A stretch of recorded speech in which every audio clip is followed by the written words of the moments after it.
कोल्हापूरमध्ये सांस्कृतिक परंपरेचा अनोखा संगम अनुभवायला मिळणार असून गीत रामायण या अजरामर काव्य गायनाचा भव्य सोहळा 23 ते 26 मार्च दरम्यान आयोजित करण्यात आला आहे। अमृत महोत्सवी ब्राह्मण सभा करवीर मंगलधाम स्वरब्रह्म आणि प्रसार माध्यम यांच्या संयुक्त विद्यमाने हा उपक्रम होत आहे। प्रायव्हेट हायस्कूल खासबाग येथे दररोज सायंकाळी 5:30 वाजता संपूर्ण 56 गीते आणि सर्व कडव्यांसह गीत रामायण सादर केले जाणार आहे।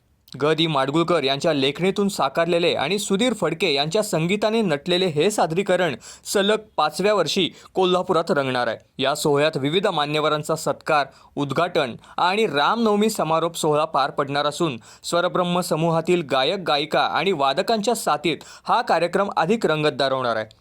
रसिकांसाठी प्रवेश विनामूल्य ठेवण्यात आला असून मोठ्या संख्येने उपस्थित राहण्याचे आवाहन आयोजकांनी केले। शिवाय प्रसार माध्यम या यूट्यूब चॅनलवर हा कार्यक्रम लाईव्ह दाखवण्यात येणार आहे। यावेळी स्वरब्रह्मचे संस्थापक सुधीर जोशी, ब्राह्मण सभा करवीरचे अध्यक्ष डॉक्टर दीपक आंबर्डेकर, ब्राह्मण सभा करवीर कार्यवाहक श्रीकांत लिमये, ज्येष्ठ मार्गदर्शक बाळकृष्ण नाईक आणि प्रसार माध्यमचे संचालक प्रताप पाटील आदी उपस्थित होते।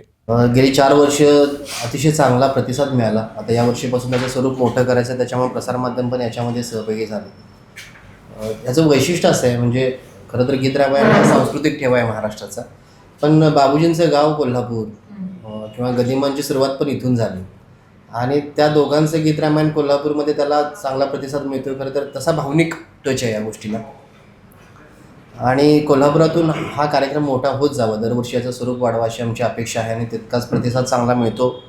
यावर्षी आम्ही व्हेन्यू बदलला आहे त्याच्यासाठी, तर नक्कीच मी सगळ्या कोल्हापूरवासीयांनी याचा आनंद घ्यावा आणि इथून पुढे पण बाबूजींच्या दृष्टीने, म्हणजे बाबूजी कोल्हापूरच्या आहेत, त्यांचं इतकं मोठं योगदान आहे संगीत क्षेत्रामध्ये, हे कोल्हापूरकरांसाठी अभिमानाची बाब आहे आणि मग असे उपक्रम इथं होणं खूप गरजेचं आहे, म्हणून हे आमचा आग्रह आहे। त्यासाठी या कार्यक्रमाचं वैशिष्ट्य ही सगळे गायक हे सगळे हौशी मंडळ आहेत, निस्वार्थीपणानं आपली सेवा इथं करतात।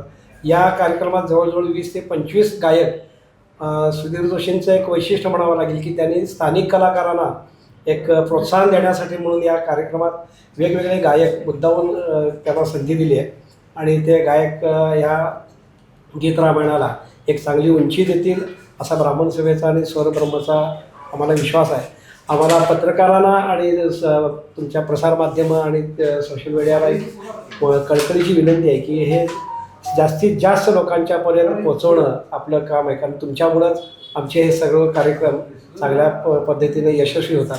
त्यामुळे तुम्ही जितकी त्याला जास्त प्रसिद्धी द्याल तितका रसिक वर्ग वाढेल आणि आणखीन एक विनंती आहे की तुमच्यातल्या प्रतिनिधींनीसुद्धा रोज येऊन या कार्यक्रमाचं निवेदन म्हणा किंवा त्या कार्यक्रमातली गीतांवर काही जर तुम्ही मालिका आता हे केली 4 दिवसात, तर आमचा तो यशस्वी होण्याचा एक चांगला तुमचा सिंहाचा वाटा आम्हाला मिळेल अशी विनंती आहे।